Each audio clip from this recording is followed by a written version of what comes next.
Hello, welcome to the sideboard here at the StarCityGames.com Open Series in Indianapolis. I'm Nick Miller alongside Michael Majors. How you doing, sir? Great, how you doing? Grand Prix San Diego champion here, playing a little different than what you played there. Yeah, I'm trying to show my range here. Yeah. Different colors. So you won the GP with a mill strategy. Yep. Not so much today. You're kind of harnessing your inner Brian Kibler, a little green-white Megamorph action here. That's right. Now, I talked to you before the tournament, and you just said, I kind of just threw this together. So talk about how you actually came to the deck and, you know, what actually went into it. Well, that's not completely true. So, so I've been playtesting with like various green-white decks that kind of look like this. They were a little bit more on like the aggressive side, and they played like Scythe Leopard and like Honored Hark. And eventually I decided those cards were just bad, and I just wanted to play a bunch of Wingmate Rocks.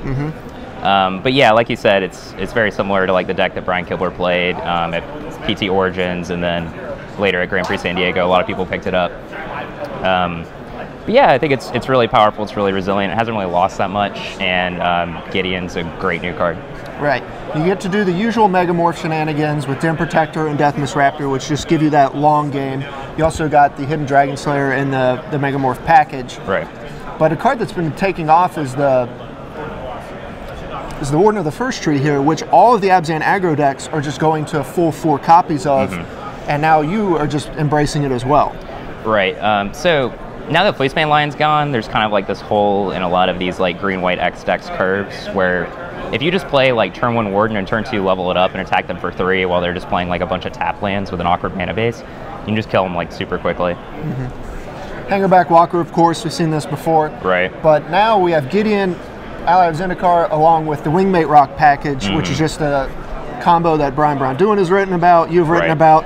It's just so easy to turn on Raid when you have Gideon.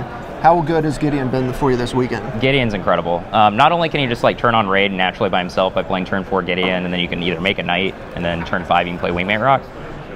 But then you can just make an emblem, and then Wingmate Rock can't be killed by Languish anymore, and it basically just forces your opponent to have Crux of Fate or they're just dead.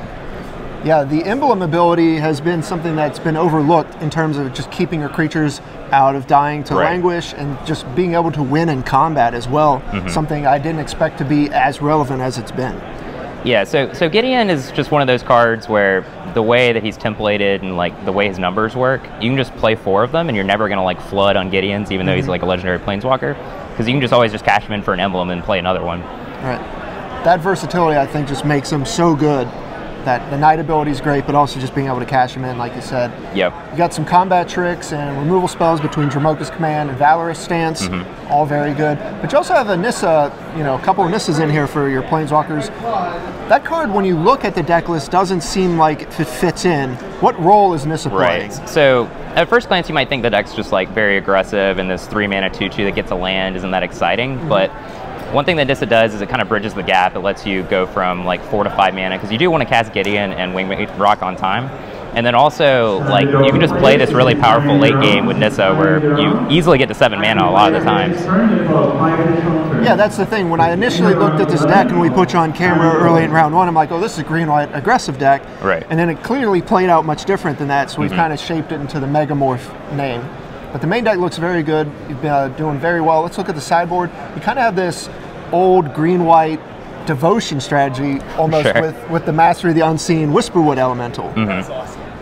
Whisperwood Elemental is not something that I actually tested with for this tournament. I was talking to Jerry at the player meeting, and just like, there's not really actually that many good green-white sideboard cards, unfortunately. So like, my logic was that there's some matchups where even though Gideon into Wingmate Rock to like protect against Languish is something that you will do a lot, it's not like incredibly reliable.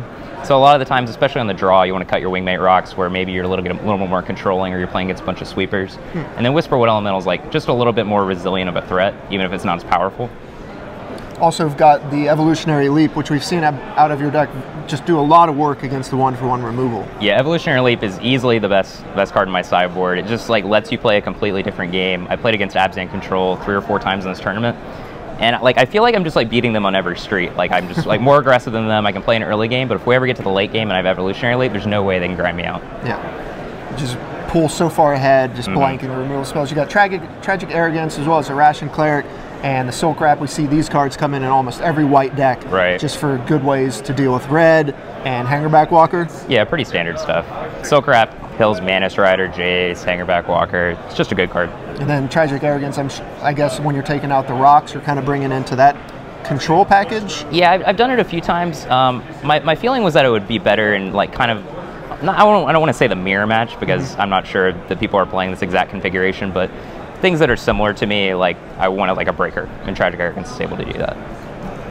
Okay, well you've only got 2 losses so far through what, 10 rounds or 11 rounds? So 11 rounds, I think now. Not doing too bad. Any changes or anything you'd like to change moving forward? I like the main deck a lot. I wouldn't really change anything so far. I'm playing 25 lands in a Blighted Step. I'm not actually sold that's correct, okay. But I just went from 24 to 25 at the last minute and tried the Blighted Step. Yeah. The sideboard needs work. Sure.